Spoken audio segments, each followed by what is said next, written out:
Along with sound, producing sound in music, the silence is also very important, and we have certain symbols that denote certain amounts of silence.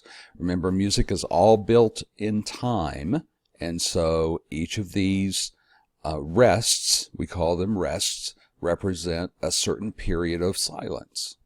Some of them are longer than others. It does matter how long the rest is.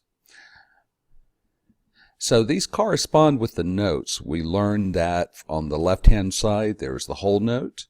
That corresponds, if you look above it, the equivalent rest is the rectangular black rectangle that hangs down from the line, and instead of, if the quarter note was getting 4 counts, the rest would also get 4 counts.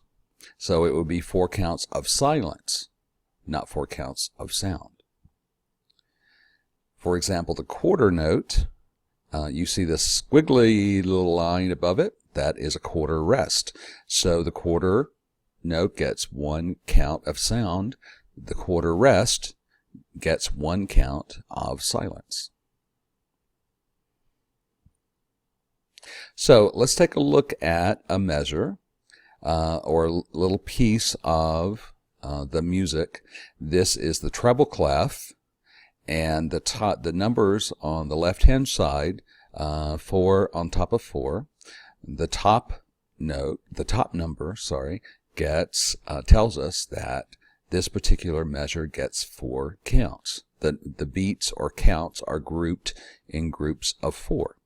The bottom 4 actually tells us that a quarter note actually gets 1 beat. That is not always the case, but in this case the quarter note gets 1 beat. So how many quarter notes do you see there? You see 4 of them.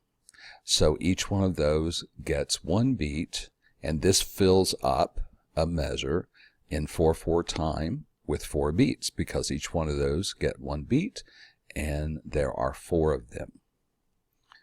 So when played, you would play note, note, note, note. But if we replace one of the notes with a rest, now we have a note on beat 1, but on beat 2 we are silent.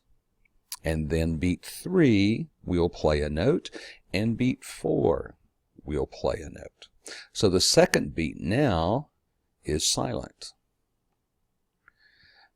So the whole rest occupies exactly the same amount of time as a whole note, but it's in silence, and that's the box that hangs below the line. Now, very similar to that is another rectangular box, but it sits on top of the line, and it is a half rest. So it's equivalent to a half note, but it occupies the same, because it occupies the same amount of time, but it's in silence. And that always sits on top of the line.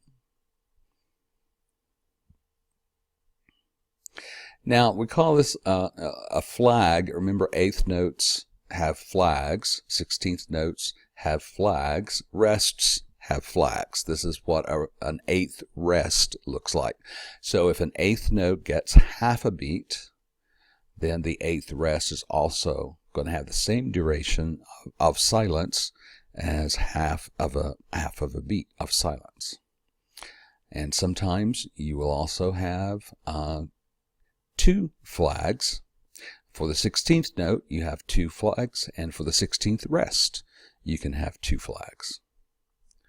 And again, we saw some what we call 32nd and 64th notes. They are also 32nd rest and 64th rest. Yes, it's true.